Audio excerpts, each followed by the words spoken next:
Hello everyone and welcome to C study club. आज हम इस वीडियो में डिस्कस करने वाले हैं GST on renting of immovable property. मतलब कि आप कोई घर, शॉप या वेयर हाउस इस तरीके की कोई भी इमूवेबल प्रॉपर्टी रेंट पर लेते हैं या देते हैं, इस तरीके की अगर आप सर्विसेज प्रोवाइड कर रहे हैं या ऐसी सर्विसेज आप रिसीव कर रहे हैं तो जीएसटी के क्या प्रोविजंस होंगे, आज उनको हम डिस्कस करेंगे। इमूवेबल प्रॉपर्टी दो टाइप्स की हो सकती है। पहली रेजिडेंशियल वो जिसको रहने के लिए यूज़ करते हैं हम, जैसे घर होते हैं, अपार्टमेंट्स होते हैं, फ्लैट्स होते हैं, वो रेजिडेंशियल प्रॉपर्टी होते हैं। सेकंड होते हैं commercial, shops, warehouse, godowns, ये कॉमर्शियल प्रॉपर्टीज़ के अंदर आते हैं।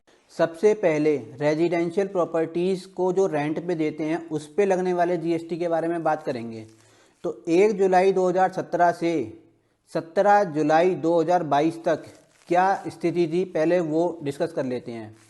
उसमें क्या होता था कि अगर कोई रेजिडेंशियल यूनिट रेजिडेंशियल पर्पजेस के लिए दी जा रही है तो उस पर कोई जीएसटी नहीं लगता था। अगर कोई residential unit like flat other than residential purposes के लिए दिया जा रहा है तो उसके ऊपर जीएसटी एप्लीकेबल होता था 18% से, वो भी फॉरवर्ड चार्ज मैकेनिज्म के अंदर। 18 जुलाई 2022 से एक नोटिफिकेशन आई, एक्चुअली दो नोटिफिकेशंस आई थी 47th जीएसटी काउंसिल की मीटिंग के बाद। उसमें ये डिसाइड हुआ कि रेजिडेंशियल यूनिट अगर कोई बिजनेस एंटिटी रेंट पे ले रही है, अपने एम्प्लॉयज़ के लिए ले रही है, सपोज करके हम एक एग्जांपल ले लेते हैं, अगर किसी कंपनी ने अपने एम्प्लॉयज़ के रहने के लिए रेजिडेंशियल यूनिट एक फ्लैट किसी से रेंट पे लिया तो उस पर अब 18 जुलाई 2022 से 18% का जीएसटी पे करना पड़ेगा उस कंपनी को, whether landlord is registered under GST और नॉट। ठीक है, ये तो हो गई रजिस्टर्ड पर्सन को अगर वो दे रहा है रेजिडेंशियल यूनिट रेंट पर। तब अगर वो अनरजिस्टर्ड पर्सन को दे रहा है तो जीएसटी नहीं लगेगा। अनरजिस्टर्ड पर्सन को रेजिडेंशियल यूनिट रेजिडेंशियल पर्पजेस के लिए अगर दी जा रही है तो उस पर कोई जीएसटी नहीं लगेगा, ना फॉरवर्ड चार्ज के अंदर और ना आरसीएम के अंदर।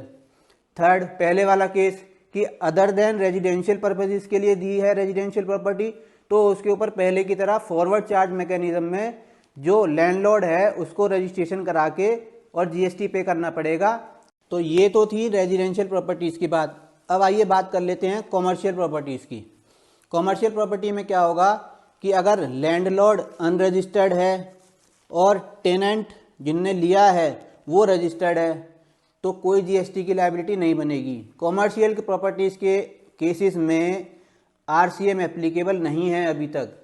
अभी आरसीएम एप्लीकेबल नहीं है तो क्या है, फॉरवर्ड चार्ज मैकेनिज्म, मतलब नॉर्मल जिस तरीके से जीएसटी पे करना है, लैंडलॉर्ड अपना जीएसटी में रजिस्ट्रेशन कराए, अगर वो लायबल है रजिस्ट्रेशन के लिए वो अपना रजिस्ट्रेशन कराए लैंडलॉर्ड, और लैंडलॉर्ड जो है टेनेंट से जीएसटी चार्ज करेगा 18% पे और गवर्नमेंट में डिपॉजिट करवाएगा।